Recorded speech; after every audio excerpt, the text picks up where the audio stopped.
Two people, same amount of debt, same income, same monthly payment. One of them pays it off using cold, hard math. The other one uses a trick that feels almost too simple to work. Here's the twist. Research on over 6,000 real people found that the wrong method, the one that ignores interest rates completely, actually gets more people out of debt.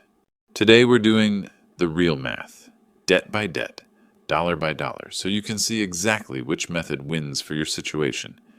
Stick around, because the answer isn't what most finance videos tell you. Let's say you're staring at 3 different debts. Maybe it's a credit card, another credit card, and a personal loan. You've got extra money each month, let's say $300, that you want to throw at getting free. But here's the question that trips up almost everyone. Which debt do you attack first? There are 2 famous answers. The first is called the Debt Avalanche. The second is called the Debt Snowball. They sound similar, but they lead you down completely different roads. One is built for your calculator, the other is built for your brain. Let's break down each one, starting with the math, nerd's favorite. The Debt Avalanche method is simple. You pay the minimum on every single debt you owe. Then every extra dollar goes toward whichever debt has the highest interest rate, no matter how big or small that balance is. Once that highest interest debt is gone, you roll all that money into the next highest interest debt. And you keep going, like an avalanche picking up speed as it rolls downhill. Mathematically, this is the most efficient method that exists. Every dollar of extra payment is placed exactly where it saves you, the most money in interest charges. If you only cared about the numbers on a spreadsheet, the avalanche always wins. Full stop. The debt snowball method throws interest rates out the window completely. Instead, you list your debts from smallest balance to largest balance. You pay minimums on everything, and every extra dollar attacks the smallest balance first, regardless of its interest rate. Once that smallest debt is paid off, you take the money you were putting toward it and roll it into the next smallest debt. Your payments grow bigger and bigger, like a snowball rolling downhill picking up more snow. This method was popularized by finance personalities like Dave Ramsey, and on paper, it looks less efficient. You might be ignoring a debt charging you 24% interest just because it happens to have a bigger balance. So why would anyone recommend this? Let's get to the actual numbers, and then we'll talk about why millions of people swear by it anyway. Let's stop talking in theory and run real numbers, the kind of numbers you might actually see on your own statements. Imagine you have 3 debts. Debt 1, a credit card with a $4,000 balance at 24% interest. Debt 2, a smaller credit card with a $1,200 balance, but only 10% interest. Debt 3, a personal loan of $9,000 at 16% interest. That's $14,200 total. Your minimum payments add up to $270 a month, and you found an extra $300 to throw at this every single month. Now here's where it gets interesting. I actually ran the full month-by-month math for both methods, calculating real compounding interest, real minimum payments, everything. Let's look at what happens with the avalanche first. Under the avalanche method, you attack the 24% card first, since it has the highest rate. Running the full calculation, that card gets wiped out in month 12. Then the money rolls into the 16% loan, and finally the 10% card gets cleaned up last. Total time to become completely debt-free, 32 months. Total interest paid across the entire journey, $3,293.51. That's the price of borrowing money, calculated to the penny. Notice something important here. Your first big win, wiping out an entire debt, doesn't happen until month 12. That's a full year of grinding before you get to celebrate anything. Now let's run the exact same 3 debts. Same extra $300, but this time using the snowball method. You ignore interest rates completely and attack the smallest balance, that $1,200 card, first. It's gone by month 4, not month 12. Month 4. Then that payment rolls into the 24% card, which disappears by month 15, and finally the $9,000 loan gets finished off, also around month 32. Total interest paid this time, $3,623.60. So here's the real math verdict.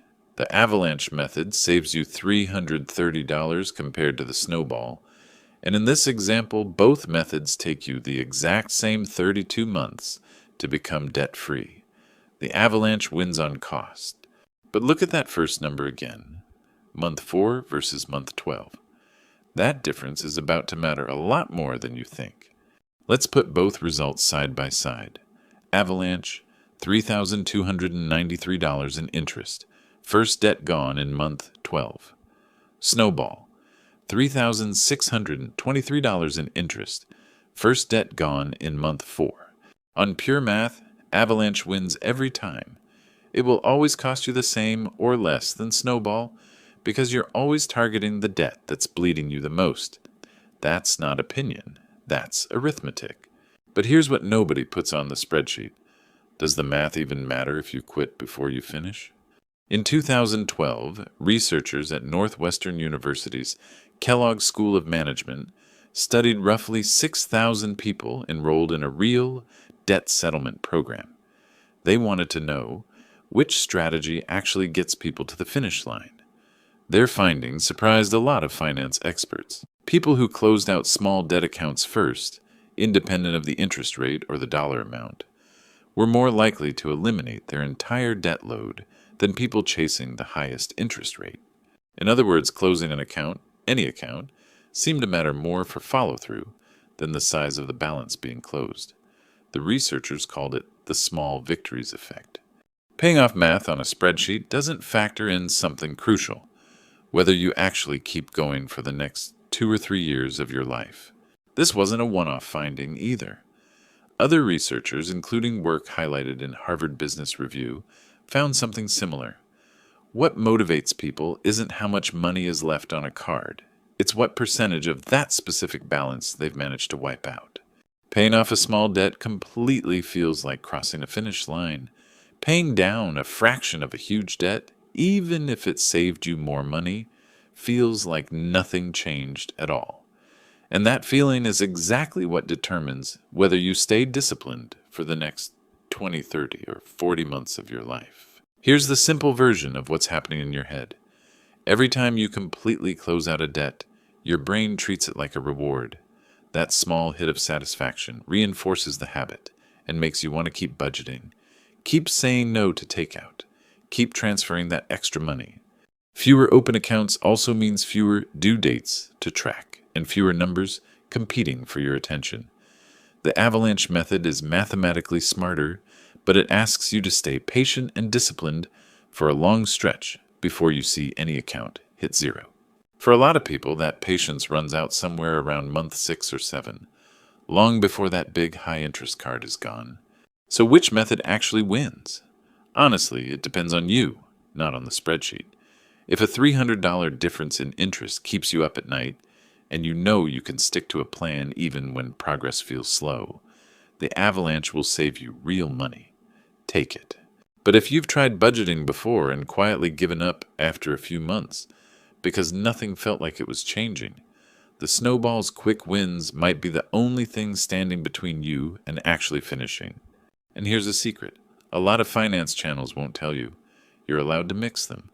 Some people knock out 1 or 2 tiny debts first for a confidence boost, then switch to pure Avalanche math for the rest. There's no rule book that says you have to pick one and never adjust. Let's lock in the numbers one more time. Avalanche. Highest interest rate first, mathematically optimal, saved $330 in our example, but your first win doesn't land until month 12.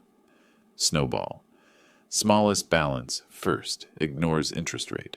Costs a bit more, but delivers your first debt-free moment in month 4.